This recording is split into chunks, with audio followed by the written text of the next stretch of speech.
Good evening, everyone. Welcome back to Journey with Char.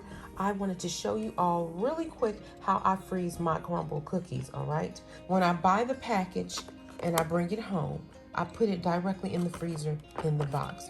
As you can see, this is completely frozen, okay? Because if I put it in the bag, it's gonna smash the beautiful frosting and disturb that lovely caramel at the top. So what I do,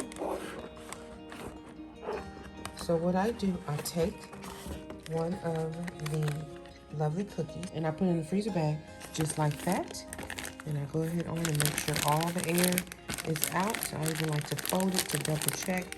And Char, she gonna put that in and that cookie is ready, okay? I'm gonna show you, you got that round container.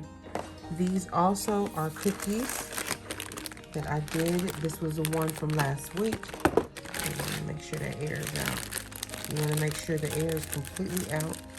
This is the one from last week. As you can see, the frosting is not disturbed. We have that one.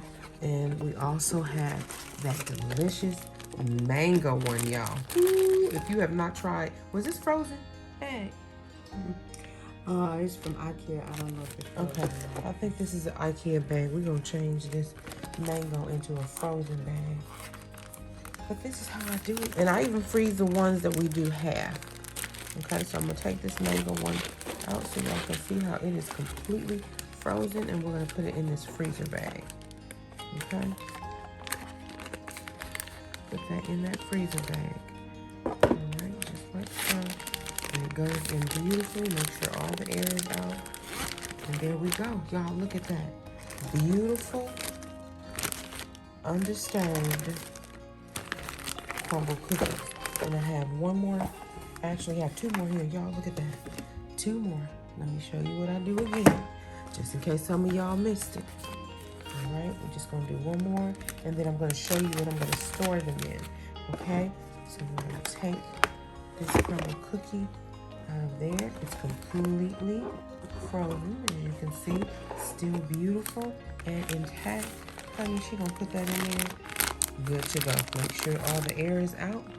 And I want to get one of those, what do you call those things that, the food savers. Y'all, if you have a food saver, that's even better because you can freeze them first, then use the food saver and it can really seal it in. Okay, but that's how that's looking.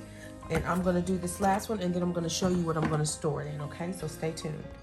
I usually like to put the week of. I'm going to do that after this. So you want to put the name of the cookie in the week of so that you'll know how long it's been in the freezer. Okay, so make sure you put that on top of the bag. But what I like to do is when I buy the box, listen real carefully. When I buy the box, I bring it home, let it cool off from it being warm.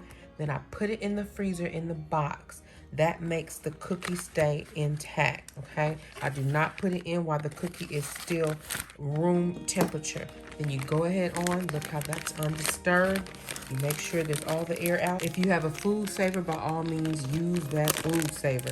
But these are perfect if you don't have those. Those are a little pricey. Okay, so now what we're gonna do, I'm gonna show you how I store them, so stay tuned. If you have these containers like this or any container that is like a freezer container, this is just a round one I'm using tonight, but I even have a long rectangular one, and I like to just go ahead on and place the cookies in this, just like so.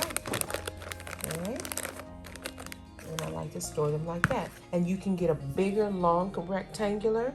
You can store them by the flavor and put the top.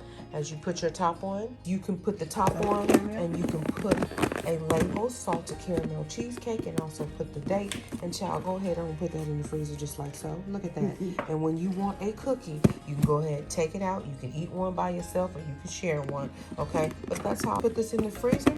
And y'all, it is good to go. Stored away nicely. Now, if you have any other freezer containers, whatever freezer container you have, you can go ahead on and utilize that by putting those cookies in there in the freezer bag, or either you did it in the food saver and you can go ahead and stack them, put the date, make sure you put the date and I'm going to show you how to do that. Stay tuned. Okay, and I just like to put the date on it with the 5-2 for the pink velvet. week 5 for the mango, okay? That's how I like to date them so that I'll know how long they've been in, all right? You all get out and get those Crumbl cookies, and when you want to enjoy them and don't want to eat everything at one sitting, the best thing to do is freeze them, and they thaw out perfectly. All you got to do is set them out and let them thaw out. They thaw out perfectly, and those that don't have the frosting on top, you can even put it in the oven just a little bit after it thaws out if you want to get a nice little crisp at the bottom, maybe for about a good 5 minutes, a preheated oven. I'll go ahead on and put them in the container. I like putting each cookie that's like and then put the label on the outside, and so this one is the one that was the last week, which is that delicious pink velvet. Y'all, look at that. And then that is the delicious mango, y'all. If you did not try these two, you don't know what you're missing, okay? All right, y'all, so I wanted to show you, this is how I store them in the freezer, and they are ready to go. They're protected. I keep them at the top, ready to go. So thank you so much for tuning in with Journey with Char. If this is your first time ever seeing my channel and you like what you see, hit that subscribe button. Make sure you also hit the notification bell. Every time I upload a new video, it will alert you, and you all can come and check me out and see what I'm doing. All right, you all. Bon appetit. Don't eat too many at one sitting. All right, see you soon. God bless. Bye-bye.